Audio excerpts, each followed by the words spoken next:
Hello students, good morning बेटा। आपकी class BA final year है और आज हम आपकी बुक की 6 पोइम करने जा रहे हैं जो है माय लास्ट टचेस। तो ये रॉबर्ट ब्राउनिंग की लिखी हुई है। अगेन ये हमारी एक ड्रामेटिक मोनोलॉग है। ठीक है, द ड्रामेटिक मोनोलॉग का मतलब मैंने आपको पिछली पोइम में समझा ही दिया था, जिसमें एक आदमी अपने थॉट्स को एक्सप्रेस करता है। वो अकेला बोल रहा होता है, बाकी लिसनर जो होते हैं वो चुपचाप सुन रहे होते हैं। The poem show an Italian duke, एक इटालियन ड्यूक है 16th सेंचुरी में, talking to the envoy of the count whose daughter he wishes to marry. उसके पास कुछ रिश्तेदार आए हुए हैं अपनी बेटी का रिश्ता लेके, जो अपनी बेटी की शादी ड्यूक से करना चाहते हैं। ड्यूक है जो विडोअर है, मतलब उसकी वाइफ मर चुकी है पहले वाली। He shows the portrait of the last duchess, वो उन अपने रिश्ता जो रिश्ता लेके आए हैं अपनी लड़की का, उनको अपनी मरी हुई जो वाइफ है उनकी तस्वीर दिखाता है। He comments upon the sort of mind, वो अपने कमेंट करता है उस पर, एंड टेम्परामेंट शी हैज़, और बताता है उसके बारे में कि मेरी वाइफ किस तरह की थी। एट द सेम टाइम, उसी टाइम ही रियलाइजेज ऑन ट्रेंटिकल ग्रीडी एंड जेलिस नेचर, और बताते बताते उसको पता चलता है कि मेरे अंदर कितनी जेलिसीज थी, कितना ग्रीडी लालची था मैं। On the other hand, from what he says about the duchess, पर दूसरी तरफ जब वो अपनी वाइफ के बारे में बता रहा होता है, we get the picture of an innocent and good natured lady. तो हमें उस वाइफ की जो मरी हुई है उसकी एक इनोसेंट और गुड नेचर की तस्वीर हमारे सामने आती है।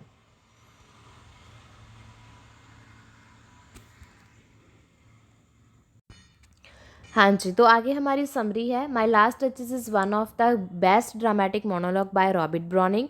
The poem shows an Italian duke talking to a envoy of the count whose daughter he wishes to marry. ये फर्स्ट पैरा बिल्कुल सेम है जो हमने पीछे इंट्रो में पढ़ा है। The life like portrait has been painted by Fra Pandolf. जो पेंटिंग बनाई है उसकी वाइफ की, वो किसने बनाई है? फरा पेंडोल्फ ने। ये आपको शॉर्ट क्वेश्चन में आ सकता है बेटा कि लास्ट रिचेस की जो पोर्ट्रेट था वो किसने बनाया था। Then one look at the portrait very minutely, वो उसको ध्यान से देख रहे थे। Question express on his face, उनके फेस पे क्वेश्चन था कि हम कुछ पूछें। The duke understand that the envoy wants to know the cause of the deep passionate look in the eyes of the duchess. और ड्यूक समझ गया था कि वो जो उसके रिश्ता लेके आए हैं नॉवीज, वो जानना चाहते हैं कि इस तस्वीर के पीछे जो डीप पैशनेट लुक है लाइक आँखों के अंदर वो डचेस के, वो कैसे है। द ड्यूक एक्सप्लेन करता है डचेस की, कहता है कि उसकी चाइल्डिश और फॉलिश नेचर के बारे में। अकॉर्डिंग टू हिम, उसके according, the expression of the love and joy came to her eyes and face not only in his presence but also at the presence of anybody else who happened to show slight courtesy or attention to her। कहता कि उसके according, कहता कि मेरी wife के अंदर जो प्यार और जॉय था, आँखों में आता था, फेस पे आता था, वो सिर्फ मेरे लिए नहीं आता था, जो भी उसके सामने आता था उसके लिए आ जाता था। ही थिंक दैट, उसको लगा कि वो एक मॉडल बन के बैठी है फरा पेडोल्फ के आगे। He perhaps said some courteous words, कहता उस पेंटर ने कुछ उसको वर्ड्स बोले होंगे। The flattering word might have produce the joys, कहती वो जो फ्लर्टरिंग वर्ड्स थे उसने मेरी वाइफ के फेस पे लव और जॉय ले आया।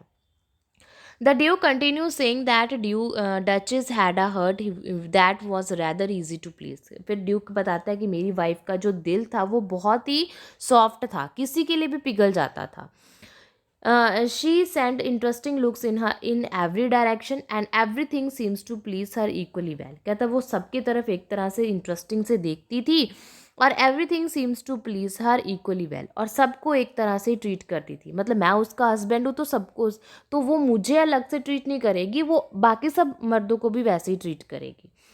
अस गिफ्ट फ्रॉम द ड्यूक, कहता गिफ्ट था ड्यूक की तरफ से। The sunset, the cherries from admirer और the mule on which she rode all gave her similar pleasure. कहता कि मैं उसके लिए कुछ भी लेके आता, चाहे मैं गिफ्ट लेके आऊँ, सनसेट लेके आऊँ, चेरीज लेके आऊँ, मॉल लेके आऊँ, कुछ भी लेके आऊँ, वो सब उसको खुशी देते थे। Her thankful reaction of to the gift from all low and high had given the duke a feeling that she did not care much for the expensive gifts that he gave her. कहा था जब उसको मैं महंगे महंगे gift ला के देता था तो उसको कुछ ज़्यादा खुशी नहीं होती थी। The duke thought it to be below his dignity to crack the duchess in such small things. कहता कि अगर मैं उसको छोटी चीज़ें ला के दूंगा तो इसमें मेरा अपमान है ना, मैं ड्यूक हूँ और मैं उसको छोटी चीज़ें तो ला के नहीं दे सकता।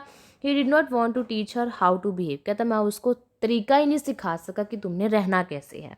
The duke tells the envoy that the duchess habit of smiling continue to grow. कहता कि मेरी वाइफ की जो ये आदतें थी ये दिन बर दिन बढ़ती चली गई। She smiled at her husband. वो कहता कि मेरे ऊपर भी वो स्माइल करती and that was the correct thing to do. कहता मेरे साथ हंस रही है तो ये तो सही बात है। But her smiles were not favour to him because he smiled at every one alike. कहता पर ये स्माइल वो सबको देती थी जो मैं बर्दाश्त नहीं कर सकता था। He gave commands. कहता फिर मैंने कमांड्स दी then all smiles stop together. तो फिर कहता सभी स्माइल स्टॉप होगी। इसका मतलब क्या हो गया कि क्रूअल डूक ने अपनी डचेस को मार डाला जेलिसी की वजह से। The duke then ask the envoy to get up so that they may go downstair where other guest are waiting. Duke फिर जो गेस्ट आए होते हैं उनको बोलता है कि तुम नीचे चलो और गेस्ट भी मेरी वेट कर रहे हैं। He cleverly hint to his guest that his master who is known for generosity will not ignore his claim for a rich dowry. फिर वो हिंट देता है कि तुम रिश्ता लेके आए हो तो डॉरी बहुत ज़्यादा देना, दहेज।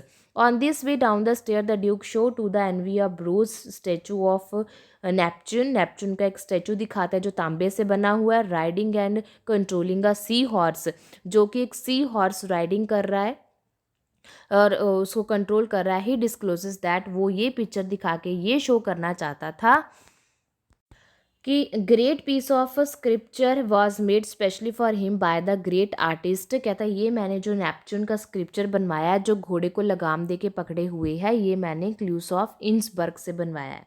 ही seems to suggest that he control his wife in the same way. वो ये दिखाने के लिए बनाया कि मैं अपनी वाइफ को वैसे ही कंट्रोल करके रखूँगा जैसे नेपच्यून ने सी हॉर्स को कंट्रोल करके रखा हुआ है। ठीक है जी। तो इस तरह से हमें इस पोइम में ड्यूक की जो नेचर है उसके बारे में पता चल रहा है कि वो किस तरह का है। अब उसमें जेलेसी भी है, ठीक है, वो जेलेसी भी करता है कि मेरी वाइफ मेरी रहे और किसी से मुस्कुराए ना।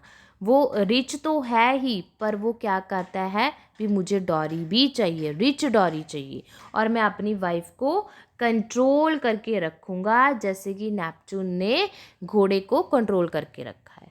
ठीक है जी। उम्मीद है बेटा आपको ये समझ में आ गई होगी। कहीं फिर से प्रॉब्लम लगती है तो आप मेरे को कमेंट बॉक्स में कमेंट करके पूछ सकते हो। ओके बेटा। Okay, have a nice day.